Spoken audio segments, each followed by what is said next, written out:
ഇത്തവണത്തെ ശബരിമല തീർത്ഥാടനത്തിൽ തീർത്ഥാടകർ വലിയ സംതൃപ്തി രേഖപ്പെടുത്തിയെന്ന് മന്ത്രി വി എൻ വാസവൻ പറഞ്ഞു. സൗകര്യങ്ങളിൽ എല്ലാവരും സന്തുഷ്ടരാണ്. വരുമാനം വർദ്ധിച്ചത് അതിന്റെ തെളിവാണ്. തീർത്ഥാടകരുടെ അഭൂതപൂർവമായ വർധനവാണ്. മുന്നൊരുക്കം ഫലം കണ്ടു. ദൈനംദിന ശബരിമലയിലെ കാര്യങ്ങൾ 2 പ്രാവശ്യം പരിശോധിക്കുന്നുണ്ട്. അത് തുടരും. വെർച്വൽ ക്യൂ ബുക്കിംഗ് നടത്തുന്ന തീർത്ഥാടകർ സമയത്ത് തന്നെ എത്തണം. അത് സംഘാടകർക്ക് സഹായകരമാകുമെന്നും മന്ത്രി വി എൻ വാസവൻ കൈരളി ന്യൂസിനോട് പറഞ്ഞു. ശബരിമലയിലേക്ക് തീർത്ഥാടകരുടെ പ്രവാഹമാണ്. കാര്യങ്ങൾ ഭംഗിയായി പോകുമ്പോൾ ഈ ഘട്ടത്തിൽ ദേവസ്വം മന്ത്രി വി എൻ വാസവൻ നമുക്കൊപ്പം ചേരുകയാണ്. മിനിസ്റ്ററെ, ശബരിമലയിൽ തീർത്ഥാടകരുടെ ഒരു പ്രവാഹമുണ്ട്, പക്ഷേ കാര്യങ്ങൾ ഭംഗിയായി പോവുകയാണ്. എന്തു തോന്നുന്നു?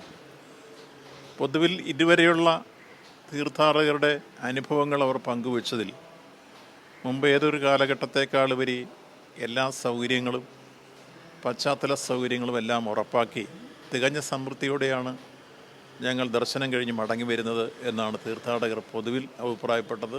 അത് മീഡിയ എല്ലാം തന്നെ കവർ ചെയ്യുകയും ചെയ്തിരുന്നു. അതിനുശേഷം അവർ നാട്ടിൽ പോയി സംസാരിക്കുമ്പോഴും വിവിധ പ്രദേശങ്ങളിൽ ജനപ്രതിനിധികൾ തന്നെ ഞങ്ങളെ വിളിച്ചിരുന്നു. ഈ പ്രാവശ്യം പോയിട്ട് വന്ന എല്ലാ തീർത്ഥാടകരും തികഞ്ഞ സമൃദ്ധിയോടെ ദർശനം നടത്താൻ കഴിഞ്ഞതിൻ്റെ അനുഭവങ്ങൾ അവർ പങ്കുവയ്ക്കുന്നു. എല്ലാവരും സന്തുഷ്ടരാണ് എന്ന കാര്യമാണ് സൂചിപ്പിച്ചത്. ഇതുവരെ ഏതാണ്ട് ഇന്നലെ വരെയുള്ള കണക്കെടുക്കുമ്പോൾ 11,60,000 പരം തീർത്ഥാടകർ ശബരിമലയിൽ വന്നിരിക്കുന്നു. ഇത് മുൻവർഷത്തെ അപേക്ഷിച്ച് ഏതാണ്ട് 3 ലക്ഷത്തിൽ പരം തീർത്ഥാടകരുടെ വർധനവാണ് ഈ രംഗത്ത് ഉണ്ടായിട്ടുള്ളത് എന്ന് ഏറെ ശ്രദ്ധയാണ്. ഇത്രയേറെ തീർത്ഥാടകർ വർദ്ധിച്ചിട്ടും അവർക്ക് ഒരു തരത്തിലുള്ള ബുദ്ധിമുട്ടുമില്ലാതെ ദർശനം നടത്താൻ കഴിയുന്ന സാഹചര്യങ്ങളും പശ്ചാത്തല സൗകര്യങ്ങളും അവിടെ ഒരുക്കിയിരിക്കുന്നു എന്നുള്ളതാണ് അവരെ ഏറ്റവും കൂടുതൽ തൃപ്തിപ്പെടുത്തുന്ന കാര്യം. അതെല്ലാവരും ഒരുപോലെ സമ്മതിക്കുന്നു. ഇതുവരെ യാതൊരു രൂപത്തിലുള്ള ന്യൂനതയും ഒരാളും പങ്കുവയ്ക്കുന്ന അവസ്ഥ ഉണ്ടായിട്ടില്ല എന്ന് ഞങ്ങൾ ഈ സന്ദർഭത്തിൽ ചൂണ്ടിക്കാണിക്കുകയാണ്. തീർത്ഥാടകരുടെ സംതൃപ്തിയാണോ ഈ നടവരുമാനത്തിലും പൊതുവെ മറ്റു വരുമാനങ്ങളിലുമൊക്കെ വലിയ തോതിലുള്ള വർധനവ്? മുൻവർഷത്തെ അപേക്ഷിച്ച് ഏകദേശം 15 കോടിയിൽ പരം രൂപയുടെ വർധനവ് ഇത്തവണ ഉണ്ടായിട്ടുണ്ട്. അത് തീർത്ഥാടകർ സംതൃപ്തിയോടുകൂടി ദർശനം നടത്തി മലയിറങ്ങുന്നു എന്നാണോ മനസ്സിലാക്കാൻ കഴിയുന്നത്? 2 തരത്തിലുണ്ട്. ഒന്ന്, തീർത്ഥാടകരെ സംബന്ധിച്ചുള്ള അവർക്കുണ്ടായ സംതൃപ്തി വരുമാനത്തിൽ വർധനവുണ്ടാകാൻ ഒരു കാരണം. അതോടൊപ്പം തീർത്ഥാടകരുടെ വർധനവും വരുമാനത്തിൻ്റെ വർധനവ് ഒരു കാരണമായി മാറിയിട്ടുണ്ട്. മറ്റേതൊരു കാലഘട്ടത്തേക്കാളുപരി ഇതുവരെയുള്ള കണക്ക് 15 ദിവസത്തെ എടുക്കുമ്പോൾ അഭൂതപൂർവമായ വർധനവാണ് തീർത്ഥാടകരുടെ കാര്യത്തിൽ ഉണ്ടായിട്ടുള്ളത്. അത് വർധനവിന് മറ്റൊരു കാരണം കൂടിയാണ്. ഒപ്പം സംതൃപ്തിയോടുകൂടി ദർശനം നടത്തി പോകാൻ കഴിയുന്നു എന്നുള്ളതും വർധനവിന് കാരണമായിട്ടുണ്ട്. ഇങ്ങനെ എല്ലാ അർത്ഥത്തിലും ഇപ്പോൾ നടവരവിൻ്റെ കാര്യത്തിൽ വർധനവുണ്ടായി, തീർത്ഥാടകരുടെ കാര്യത്തിൽ വർധനവുണ്ടായി, അതോടൊപ്പം ദർശനം നടത്തി കൃത്യമായി പോകാൻ കഴിയുന്ന സാഹചര്യത്തിൽ സംതൃപ്തി വരുന്നു. ഇതെല്ലാം ചേർത്ത് പൊതുവിൽ ഞങ്ങൾ നടത്തിയ മുന്നൊരുക്കങ്ങളെല്ലാം ഫലം കണ്ടു എന്നുള്ളതാണ് ഞങ്ങൾക്ക് ഈ കാര്യത്തിലുള്ള സംതൃപ്തി. തുടർന്നും അത് ബാക്കിയുള്ള ദിവസങ്ങളിലും ഈ തരത്തിലുള്ള വർധനവും വരുന്നവർക്കൊക്കെ ദർശനം നടത്താനുള്ള സൗകര്യം ഉറപ്പാക്കി മുന്നോട്ട് പോകാൻ കഴിയുന്ന രൂപത്തിൽ തന്നെ എല്ലാം പ്ലാൻ ചെയ്ത് കഴിഞ്ഞിട്ടുണ്ട്.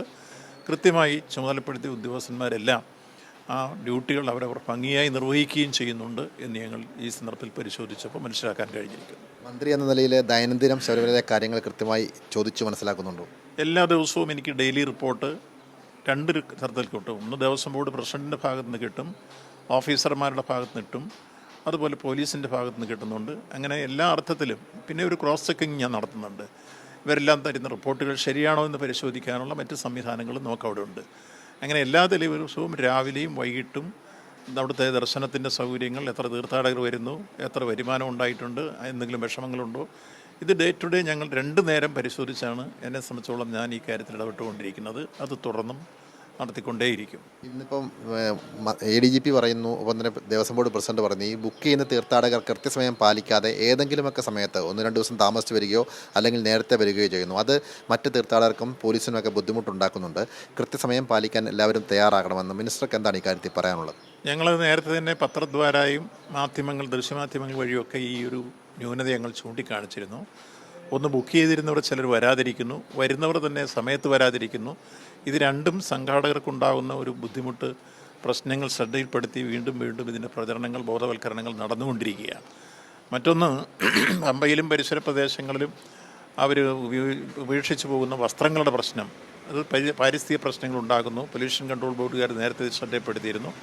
അതിന് വേണ്ട രൂപത്തിലുള്ള അവയർനെസ് കൊടുത്ത് ഒരുപാട് മാറ്റങ്ങൾ വന്നിട്ടുണ്ട്. എന്നാലും അത്തരം ചില കാര്യങ്ങൾ ഇനിയും ശ്രദ്ധിക്കപ്പെടേണ്ടതായിട്ടുള്ളത്. ആ കാര്യത്തിലും ഞങ്ങൾ ഫലപ്രദമായ രൂപത്തിലുള്ള ഇടപെടൽ നടത്തിക്കൊണ്ടിരിക്കുകയാണ്.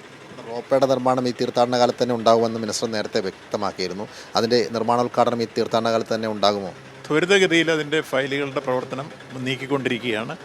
ഈ തീർത്ഥാടന കാലഘട്ടത്തിൽ തന്നെ അതിൻ്റെ ശിലാസ്ഥാപനം നടത്താൻ കഴിയുമെന്ന് ഞങ്ങൾ പ്രതീക്ഷിക്കുന്നു. അതിൻ്റെ വലിയ രൂപത്തിലുള്ള ഇടപെടലാണ് സംസ്ഥാന ഗവൺമെൻറ് ഭാഗത്തുനിന്നുണ്ടായിക്കൊണ്ടിരിക്കുന്നത്. എന്തായാലും ശബരിമല തീർത്ഥാടനം ഭംഗിയായി മുന്നോട്ട് കൊണ്ടുപോകാൻ ദൈനംദിനം ബന്ധപ്പെട്ടവരുമായി ബന്ധപ്പെടുന്നുണ്ട് എന്നാണ് ദേവസ്വം മന്ത്രി വ്യക്തമാക്കുന്നത്. സാംജിത് ആർപ്പൂക്കരയ്ക്കൊപ്പം സനോജ് സുരേന്ദ്രൻ, കൈരളി ന്യൂസ്, കോട്ടയം.